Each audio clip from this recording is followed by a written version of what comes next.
Hey everyone, I'm Jonah, No, I'm Connor. and welcome back to Rank and File Sports.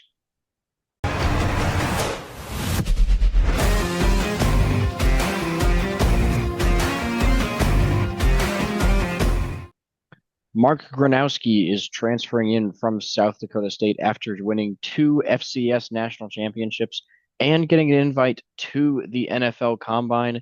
Instead, he chose to go play a year of quarterback at Iowa. Could be also be known as, potentially destroying his career, but hey, for now, maybe Iowa actually has some hope on the offensive side of the ball. Generally, hope is a pretty dangerous thing for Iowa when it comes to offense, but we know their defense is going to be solid. Maybe they can finally break through and shock some people and average more than 10 points per game. Taking a look at the schedule, there are a few difficult games on here for Iowa, mainly early on in the season. You got Iowa State and Indiana. After that, Penn State, Oregon, USC, Nebraska, a lot of really difficult matchups on here. Seven of the games are going to be at home, five on the road, but this is a 7 out of 10 on our schedule difficulty meter.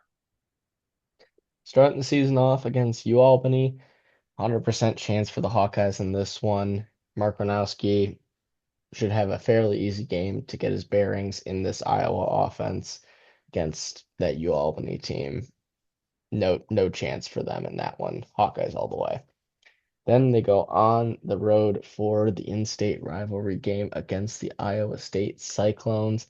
Iowa State expected to be one of the front runners in the Big 12 conference next year, and they're doing so returning a good amount of starting projection, with the focal point being the return of their quarterback in Rocco Becht. I think this Iowa State team is going to be very solid next season, and I do think that Iowa is going to be in for a bit of a rough season, even with bringing in Mark Gronowski at quarterback, just because the focal point of their offense last season was their running back, Caleb Johnson, who had probably one of the better running back seasons in recent memory, but obviously that was overshadowed by arguably the greatest running back season of all time in Ashton Genty's season, maybe second only to Barry Sanders' record season, considering that Genty did not reach that mark. But overall, Iowa State is going to be the better team this one. It is at Iowa State, home field advantage for the Cyclones. 30% chance for the Hawkeyes to get a win on the road in this rivalry game. Then they will host UMass. The Minutemen are not a very good team. We've actually seen them improve maybe slightly from their possible winless seasons in years past, but overall, UMass is not going to be able to compete with the Hawkeyes, giving the Hawkeyes a 100% chance in this game. After that, going on the road to face the Rutgers Scarlet Knights and Greg Schiano.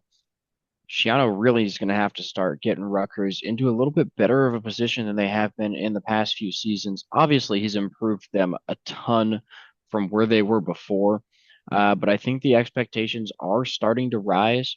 Rutgers maybe going to have to start pushing to, consistently get 7 wins, occasionally get to 8 or 9 in order to keep the fans happy. But overall, the fact that this is at Rutgers is definitely going to help him out a little bit. But I do like Iowa here. I like the team overall just a little bit better. Got a 65% chance of a Hawkeyes victory. Next up, you got Indiana at home. The Hoosiers made the college football playoffs last season before losing a close game to Notre Dame. Overall, Kurt Cignetti's brought in a lot of talent in the transfer portal, uh, losing Curtis Rourke, but I think this is going to be a really solid Indiana team still. Even though it's at home for the Hawkeyes, Hoosiers are going to be favored, only about a 40% chance for an Iowa win. After the bye week, going on the road to face Wisconsin, I have seen some people say that this Wisconsin team could go as high as 9-3. I don't think those people have looked at Wisconsin's schedule. It is absolutely brutal, and 9-3 is respectfully one of the worst takes I have ever seen for this Wisconsin team. I do think they're going to be maybe improved from last season, but their schedule is just so horrible that there's no way they win 9 games. This Iowa game is going to be one of their best shots at a Big Ten win. And even with that being said, I like Iowa a little bit more. I think they'll get a win on the road. Got a 60% chance of that happening, though. Back at home for these next two before their last bye week. First one is Penn State, the Nittany Lions, going to be one of the best teams in the Big Ten, bringing in Jim Knowles at defensive coordinator, as well as bringing back a lot of returning production on the offense, including Drew Aller, Nicholas Singleton, and their other running back, blanking on a name right now. I think it's Katron Allen. After that, you got Minnesota. This one we have is a 50-50 for right now. The Golden Gophers are going to be a really solid team, in my opinion. So even though this one's at home, we're going to give Iowa only a 50% chance to pick up a win heading into their final bye week. Coming out of that bye week, they have probably their second most difficult game, in my opinion, at least. It's going to be hosting the Oregon Ducks. Oregon obviously had an undefeated regular season last year, ended up losing in their first game of the college football playoffs to that Ohio State team that ended up winning the national championship in the Rose Bowl. But Oregon is returning a lot of key contributors as well as recruiting very well this past year. Starting quarterback is a little bit of a question mark. It's most likely going to be Dante Moore, at least at this current point in time. Dante Moore has a couple question marks considering his production at UCLA when he was a starter there. But I do think with Dan Lanning as his head coach, he's going to be able to create an offense for Dante Moore to excel in and be a very lethal quarterback next season. So Iowa, even though they're a very defensive oriented team, you still got to have some offense against a very good Oregon team like this. And I don't think they will have that successful of an offense. So giving Iowa a 20% chance to shock the world and beat the Ducks. Then they will go on the road to face the Trojans of USC. Very tough road trip, especially for a Midwestern Big Ten team to make that trip to California. USC is in an interesting situation. Obviously, you have Miller Moss transferring out and going to Louisville, but you still do have a lot of young talent to really build off of with the starting quarterback for next season, most likely being Jaden Mayava, who had some very solid starts for USC. A very successful receiving core. Lincoln Riley can finally just put these pieces together and lead USC back to a very successful season like we saw when Caleb Williams was there and won the Heisman.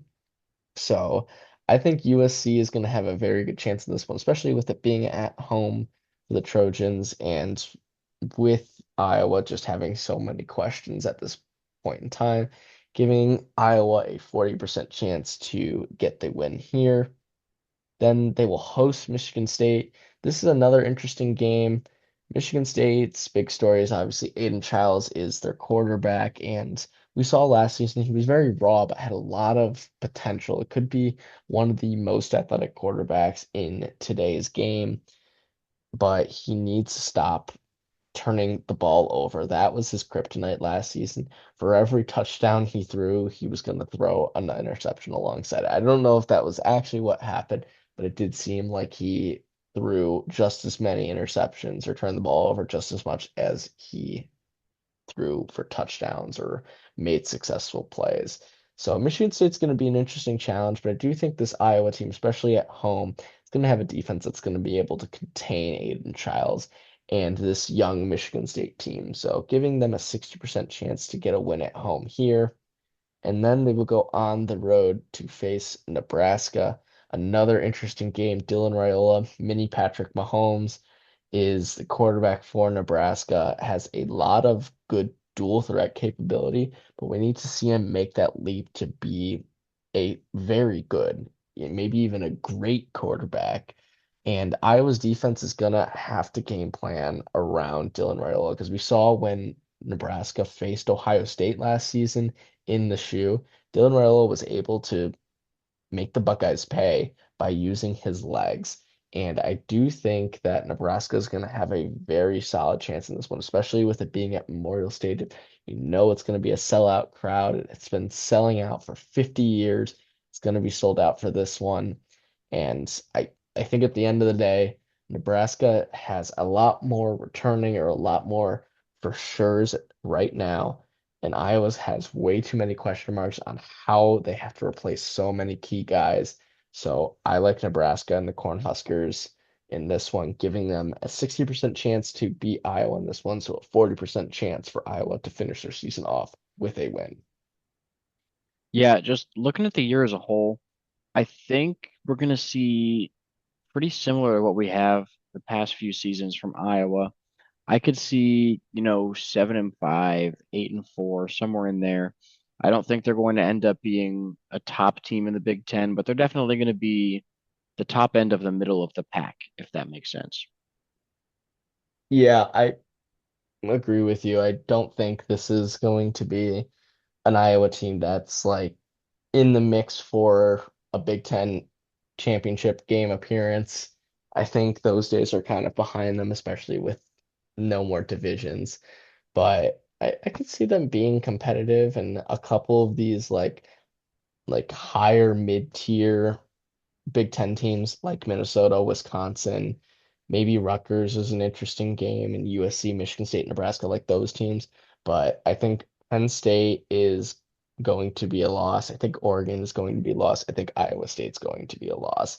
And most likely they're going to drop I think at least two more of those games along the way. Most likely, in my opinion, that Minnesota game and that Nebraska game, but this is a tough schedule for Iowa to try to build off of, especially when you have Gronowski coming in only for one season. So this is really just going to be developing for later seasons. So Hawkeyes, you got your work cut out for you. I'm looking around 7-5, 8-4.